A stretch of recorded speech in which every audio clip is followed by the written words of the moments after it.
Last week, Arran returned from his travels in Italy and immediately got back to work on the Morris Minor Traveller. Together, we fitted the new engine and began rebuilding the car piece by piece. We've made good progress, but there's still plenty to do. This week is all about attention to detail. David is polishing up the chrome, Arran's back on the body prep and hand painting, and I'm focused on the signature woodwork that gives this Traveller its classic character.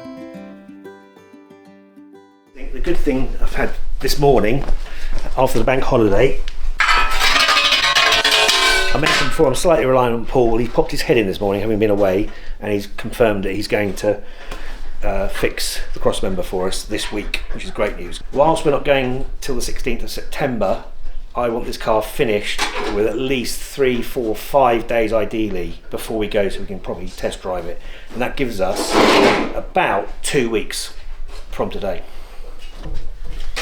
We're having to hold fire to do the whole floor because we're having some welding done on the crossmember in the next day or two. But in the meantime, we've prepared and painted. This is the new panel that Keith put in. And they suffer because the doors let in water and water sits in here and they rot out. It's very common. This whole panel's been replaced, tidied up here, and then Arran hand painted with enamel paint, the correct Bermuda blue, which goes off really, takes a couple of days to go off properly. Once it's off, it's a tough paint. You can take knocks and scratches. Most of this you won't actually see, to be honest. You've got a Honduras cover here, you've got boards here, seat there, obviously a piece that goes in here, so you actually only really see that, but it's just nice to know it's all been done properly and it should last for a few years. Yeah, the fuel tank, Arran's one that we had with the car was looking a little bit sorry for itself, but I managed to find a what they call new old stock. It'd never been fitted to a car. The paint was a bit flat, obviously, because it could be 50 years old, but the metal was brilliant, so I just flatted it all back. I'm not a painter per se, but I use rattle cans, but the best finish without doubt is a Smooth Right spray in black, which goes off really, really hard, and that will last literally years. So I've been using it for years, and I know it lasts for years.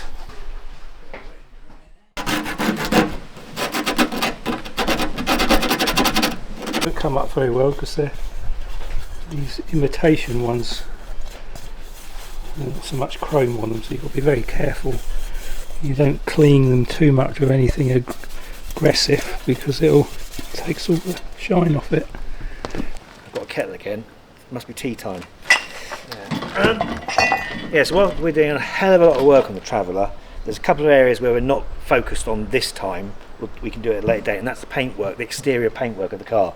Quite frankly, we haven't got the time, or personally me now, the energy to deal with it. It's more, to be honest, time. So we've done a detailed, what I call show standard concourse engine bay. The interior is going to be beautiful.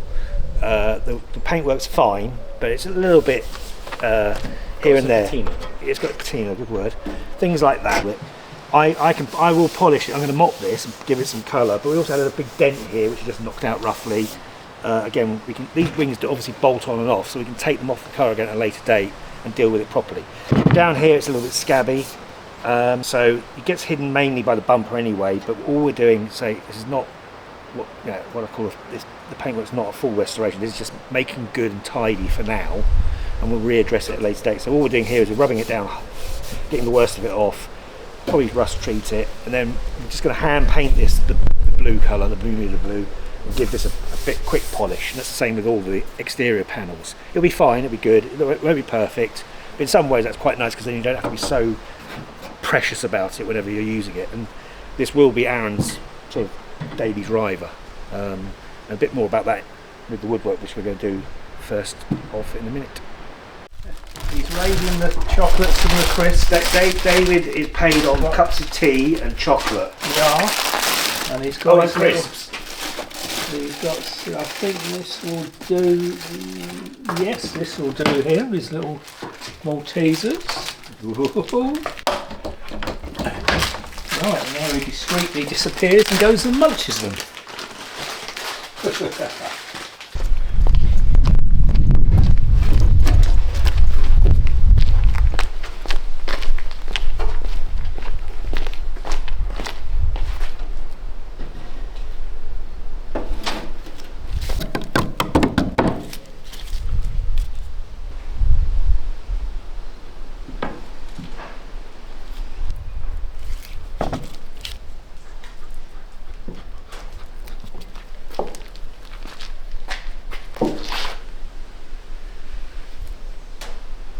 I've not done this before. This is. We'll show you how it works in a bit, but this is the rear woodwork just below the back doors. Is brand new because the other one was rotted out. And this book here, for those that are into their Morris Minor Travellers, is like one of the Bibles, written by Newell, who was, I think he might have been the chairman of the Morris Minor Owners Club, but he's certainly an expert in them, and he wrote this book literally just about the traveller. And in there is a whole section by a company called Woodies, who do nothing but woodwork, restoration or replacement for travellers, and what they don't know about doing that isn't worth knowing. And they're the guys that basically recommended treating the wood first with these two products, Cuprinol Wood Preserver Clear and this Microporous Sickins Cetal HLS Plus. So that's a protective thing, and then once that's cured and gone off, this is a finished top coat which does stain the wood or colour it. Again, light oak seems to be, I don't know what it's going to look like, but light oak is what people seem to be going for. So we're going to give this a go today as a tester for doing the rest of the wood.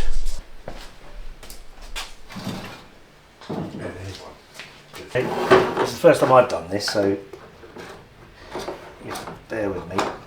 Oh, I see, bloody hell, that really is a colour.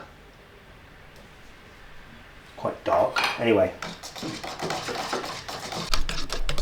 and actually, because it's got the little shape of an S, it actually stirs nicely. Yeah. The old screwdriver, not as good as this.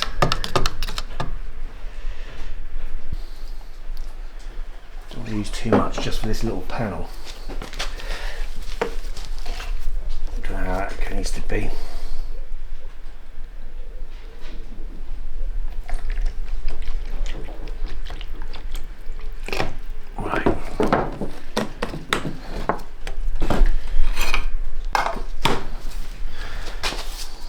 It's quite dark to me, slightly concerning. So this stuff is microporous, and it's to preserve. This is the first treatment. So the guys at Woodies, with all their experience, recommend this base coat, if you like, as Sickins Cetal HLS Plus and Cuprinol Wood Preserver Clear, and mixing them 50-50. It's quite a watery texture now because of the clear wood preserver. But that's the idea. So it soaks into the wood. It will then dry, and I think it's all like antifungal, anti-insects, like woodworm, things like that.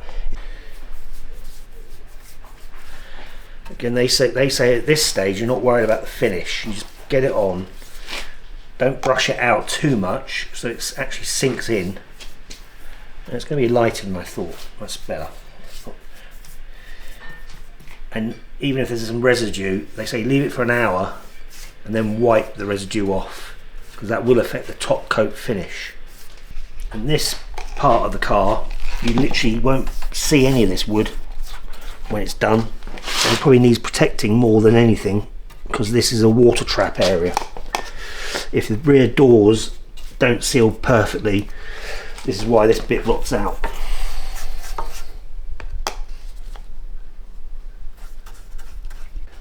The good thing about this is the first time I've ever done this process. I've always varnished in the past, which has its benefits and its drawbacks. The benefits is it looks amazing. The wood is protected very, very well, but it has to be maintained. If it cracks, water can get underneath and then it gets trapped. It's got nowhere to go and it will rot the wood. So you have to maintain it probably every couple of years. You have to redo the varnish. Arran's Traveller, because we don't have a garage for it, is going to be predominantly outside.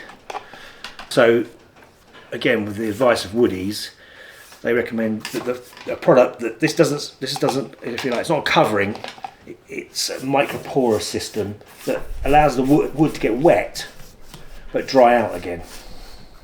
If you didn't put anything on it, on just the plain ash, it would eventually go almost like a dark grey black, and you'd have to sand it down all the time and it just would look horrible. So the wood definitely needs some sort of form of treatment. What do you reckon, Arran? Colour. I assume it changes colour anyway. And it goes lighter apparently. It is good. See how it goes on the rest of it.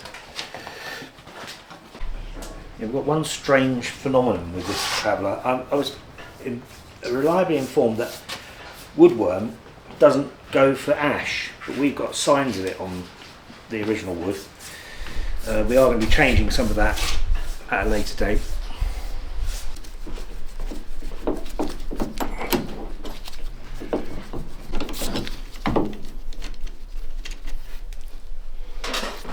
So with the wood, I think I mentioned before, we had planned to get certain sections changed. I've got a guy called Arran who's excellent at the ash wood frame on these cars. He's going to change a couple of bits for us, but we haven't got the time for this because of the trick we got involved in. So we're just going to prepare it as one now, but it will go to Alan's at a later date to have those pieces changed. I'll say with this stuff, I don't think it's about brushing it out. You want to sort of almost make sure help it sink in, because it's the idea that this is a protection. It needs to go into the wood. This is not the finished coat. The final top coat is the one you take your time on and make it look as nice as possible. Back pieces again we were going to change, but we haven't got the time, so they're pretty good but not perfect. We'll do that another time.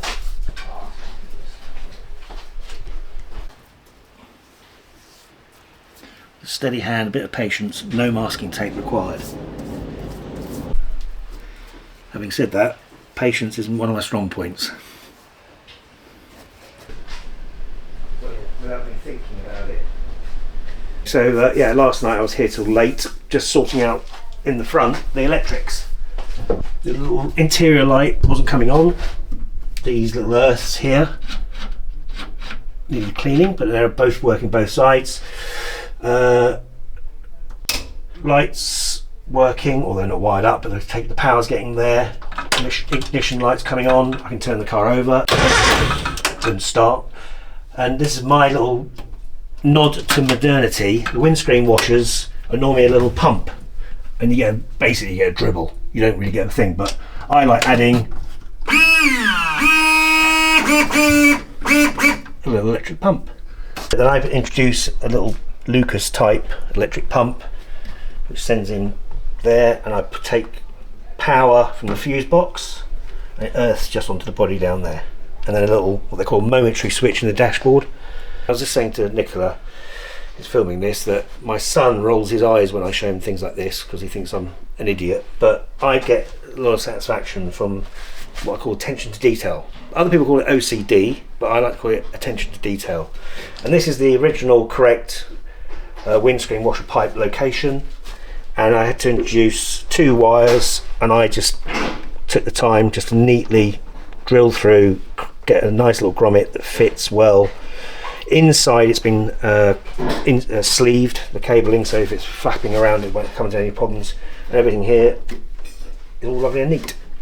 That's the front valance assembly, which has got all the trick mechanism for the bonnet release tucked away behind the radiator.